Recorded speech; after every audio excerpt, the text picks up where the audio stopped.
Good evening students. आज हम ये इलेक्ट्रोकेमिस्ट्री क्लास 12 के टॉपिक में डिसोशिएशन के बारे में बताएंगे, किस तरह से इलेक्ट्रोलाइट्स डिसोशिएट होते हैं और किस तरह की रिएक्शन कैथोड पे होती है और एनोड पे होती है। तो सबसे पहले तो आपको पता चल जाए कि इलेक्ट्रोलाइट क्या होते हैं। इलेक्ट्रोलाइट्स वो सब्सटेंस होते हैं जो कि जब हम उसमें इलेक्ट्रिसिटी पास कराते हैं तो वो आयंस में ब्रेक हो जाते हैं। या तो वो एक्वस कंडीशन में होने चाहिए, dissociate into ions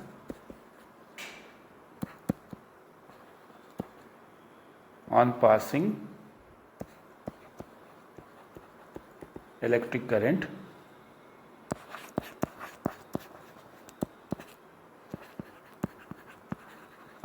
in their aqueous state और मॉल्टन स्टेट। और मॉल्टन दो कंडीशन है, या तो एक्वस स्टेट होना चाहिए या मॉल्टन स्टेट होना चाहिए। और इलेक्ट्रोलाइट के एग्जांपल जैसे हम लिखते हैं एक्वस NaCl। खाली अगर NaCl लिखेंगे तो NaCl एक इलेक्ट्रोलाइट नहीं है, लेकिन अगर उसमें वाटर में डिजोल्व करेंगे तो हम उसको बोलेंगे कि प्योर वाटर इलेक्ट्रोलाइट नहीं है। प्योर वाटर में इलेक्ट्रिसिटी नहीं कंडक्ट होगी, प्योर वाटर आयंस में ब्रेक नहीं होंगे। लेकिन अगर हम बोलें एसिड्यूलेटेड वाटर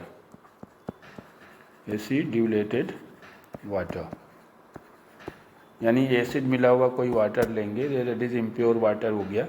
या हम कहें कि टैप वाटर, तो टैप वाटर भी हमारा एक इलेक्ट्रोलाइट होगा। या हम बोलें कि सी वाटर, तो सी वाटर भी इलेक्ट्रोलाइट हो गया,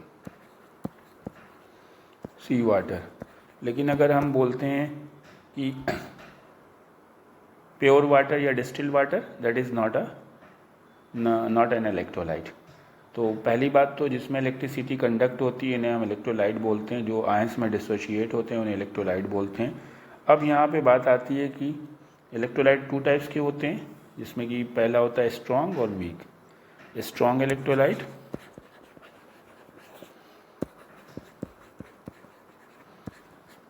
और सेकंड होता है weak electrolyte. Strong electrolyte and weak electrolyte. यहाँ पे स्ट्रॉन्ग और वीक हम किस तरह से जस्टिफाई करते हैं कि अगर हमारा जो सोल्यूशन है जिसमें हम इलेक्ट्रिसिटी पास कर रहे हैं वो कम्प्लीटली डिसोशिएट हो जाता है या ज़्यादा क्वांटिटी में आयंस बना देता है, that will be called strong electrolyte. या ये हम कहें कि इसमें सिर्फ आयंस ही पाए जाते हैं, वो स्ट्रॉन्ग इलेक्ट्रोलाइट बोले जाएंगे। लेकिन अगर हमारे में हम उसमें इलेक्ट्रिसिटी पास कर रहे हैं, वो आयन पूरी तरह से डिसोशिएट नहीं हो पा रहे हैं या थोड़े डिसोशिएट हो रहे हैं, थोड़े मॉलिक्यूल्स बच रहे हैं, तो उन्हें हम वीक इलेक्ट्रोलाइट बोलेंगे। सपोज़ कीजिए हमने एक्वस NaCl लिया, तो एक्वस NaCl जो होगा वो पूरी तरह से आयंस में डिसोशिएट हो जाएगा और ये हमारा बना देगा Na positive and Cl negative. Two types के आयन बनेंगे। अगर आपने वाटर मिला है इसको हम एक्वस बोलेंगे और इसको भी एक्वस बोलेंगे। अगर हमारे ये आयंस ज़्यादा क्वांटिटी में बन रहे हैं तो इसका मतलब ये इस इलेक्ट्रोलाइट स्ट्रॉन्ग है और इलेक्ट्रिसिटी भी ज़्यादा कंडक्ट होगी, यानी अगर हम कोई इसमें से डिवाइस अटैच करेंगे तो वो अच्छे से रन करेगी। और अगर हमारा कोई वीक इलेक्ट्रोलाइट है, मान लीजिए हमने लिया CH3COOH, एसिटिक एसिड लिया है, एसिटिक एसिड में अगर हम वाटर मिला के हम इसको डिसोशिएट करेंगे तो ये पूरी तरह से डिसोशिएट नहीं होंगे। आयन तो बनाएंगे लेकिन जैसे 100 मॉलिक्यूल्स लिए हैं तो 100 के 100 आयंस नहीं बनेंगे, इसमें से कुछ पार्ट मॉलिक्यूल्स के छूट जाएंगे और इस वजह से इसको वीक इलेक्ट्रोलाइट की कैटेगरी में रखा गया है। उसी तरह से जो जिसमें अगर हम आयंस बनेंगे ही नहीं, डिसोशिएट ही नहीं होंगे, तो that will be called non electrolyte. तो हम नॉन इलेक्ट्रोलाइट के भी कुछ एग्जाम्पल्स आपको बता देते हैं। नॉन इलेक्ट्रोलाइट क्या होते हैं? जिसमें इलेक्ट्रिसिटी नहीं कंडक्ट होती या जो आयंस में ब्रेक नहीं होते। मान लीजिए कि शुगर सॉल्यूशन लिया है आपने, शुगर सॉल्यूशन में आप इलेक्ट्रिसिटी पास कराएंगे तो ये इलेक्ट्रिसिटी नहीं कंडक्ट होगी और ये आयंस में ब्रेक नहीं होंगे, that's mean sugar solution is a non electrolyte. या एथेनॉल हम लेते हैं C2H5OH, तो ये भी नॉन इलेक्ट्रोलाइट है। या हम ग्लूकोज सॉल्यूशन लेते हैं तो ये भी नॉन इलेक्ट्रोलाइट है। इसमें कभी भी इलेक्ट्रिसिटी कंडक्ट नहीं होगी। अब हम बात करते हैं कि डिसोसिएशन क्या होता है। जब कोई इलेक्ट्रोलाइट चाहे वो वीक हो या स्ट्रांग हो, हम उसमें इलेक्ट्रिसिटी पास कराते हैं तो आयंस में ब्रेक होते हैं, उसी को हम डिसोसिएशन बोलते हैं। Formation of ion by passing electric current in their aqueous state और molten state is called dissociation.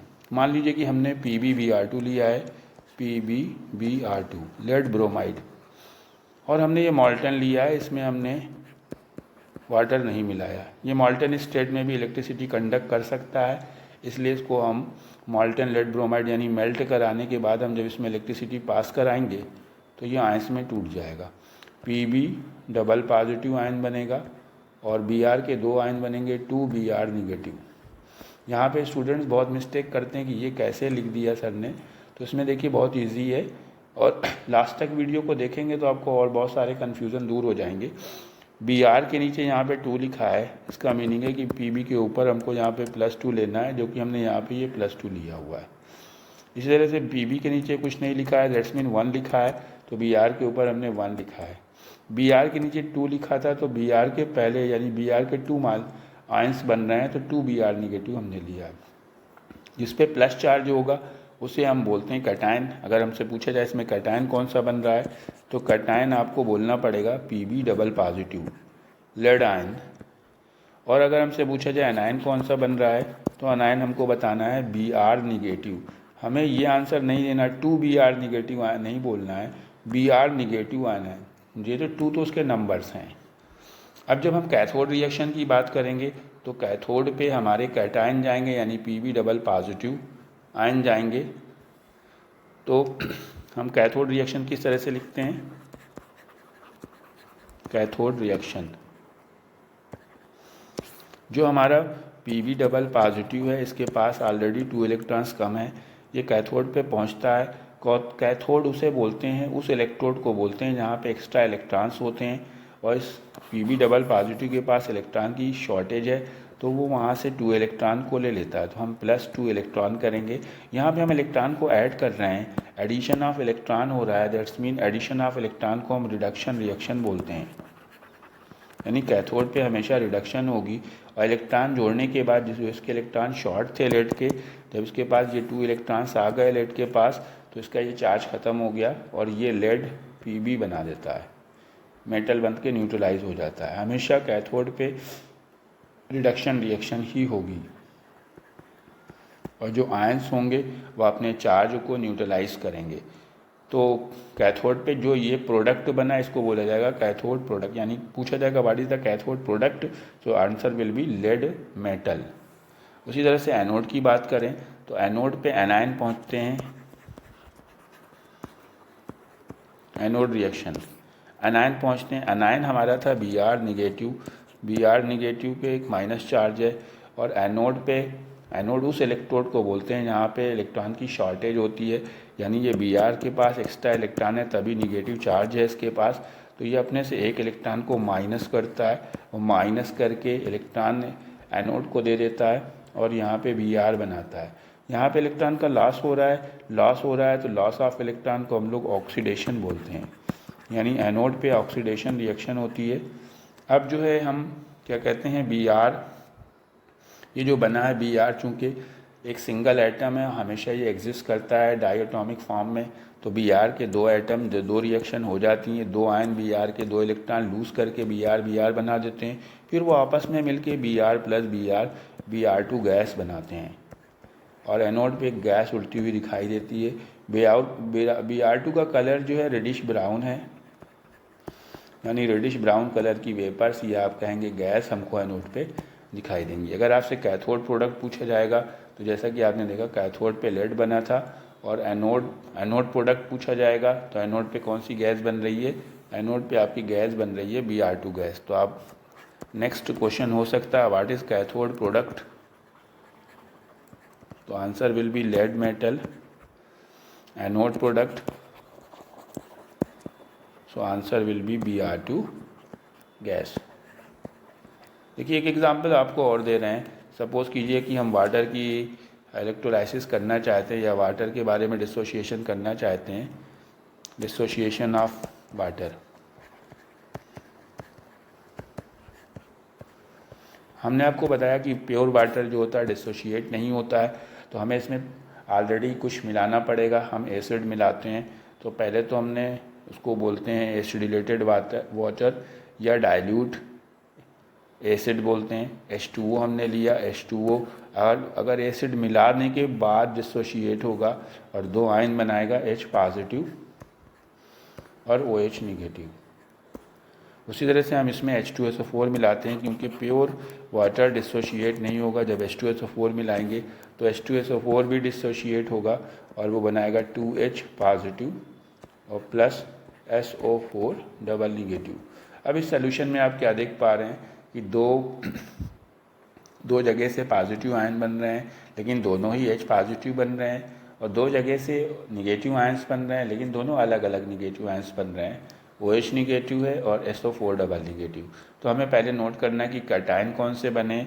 तो स्टूडेंट, जैसे कि मैंने बताया, कटायन वो होते हैं जिन पे पॉजिटिव चार्ज होता है, तो कटायन सिर्फ H पॉजिटिव बना है।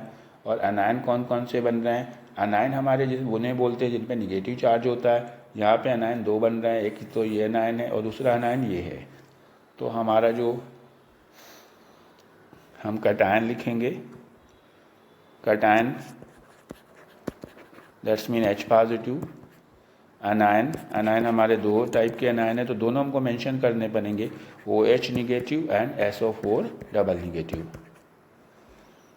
अब कटायन कैथोड पे जाएंगे, कैथोड रिएक्शन लिखेंगे। कैथोड पे हमेशा क्या होता है? रिडक्शन होता है, कैथोड रिएक्शन। H पॉजिटिव जाएंगे और एडिशन ऑफ इलेक्ट्रॉन करेंगे, 1 इलेक्ट्रॉन लेंगे कैथोड से, H बनाएंगे, लेकिन H कुछ होता नहीं है, तो दो रिएक्शन होने के बाद H प्लस H करेंगे और हाइड्रोजन गैस क्रिएट होगी। कैथोड पे हाइड्रोजन गैस बनेगी, cathode product hydrogen gas. Similarly anode reaction अगर हम करते हैं, एनोड रिएक्शन, तो एनोड पे जहाँ पे हम देख रहे हैं दो तरह के हमारे अनायन थे, एक था OH निगेटिव और दूसरा था SO4 डबल निगेटिव। अब दोनों आयन तो वहाँ पे नहीं डिस्चार्ज हो सकते, एक ही आयन डिस्चार्ज हो पाएगा जो इजीली डिस्चार्ज होगा। तो दोनों में OH निगेटिव इजी वे में डिस्चार्ज हो सकता है। उसका रीज़न हम अगली वीडियो में आपको बताएंगे कि OH निगेटिव ही क्यों डिस्चार्ज होगा। OH निगेटिव एक इलेक्ट्रॉन लूज़ करेगा, एनोड पे ऑक्सीडेशन होगा, लूज़ करके OH बनाएगा, और इसी तरह से 4OH एनोड पे आपस में मिलके 2H2O और O2 गैस बनाएंगे। तो ये एनोड के दो प्रोडक्ट हो गए, H2O एंड O2 गैस। इसमें O2 तो आपको एनोड पे गैस है, तो कि ऊपर की तरफ स्केप कर जाएगी, और वाटर जो बना वो वहीं पे मिल जाएगा। तो कैथोड प्रोडक्ट आपका होगा H2 गैस, और anode product that is anode product is O2 gas. अब स्टूडेंट, यहाँ पे क्वेश्चन आता है कि व्हाट इज़ द रेशियो, क्या रेशियो होता है जब हम इलेक्ट्रोलाइसिस करते हैं वाटर की। तो कैथोड पे H2 बनता है और एनोड पे O2 बनता है, तो इन गैसेस की फार्मेशन का क्या रेशियो होता है? कमेंट सेक्शन में हमको ज़रूर रिप्लाई करें। अगर आपको डाउट है हमसे डिस्कस कर सकते हैं। नेक्स्ट वीडियो के साथ कल फिर मिलेंगे। Okay, good bye, take care, thank you.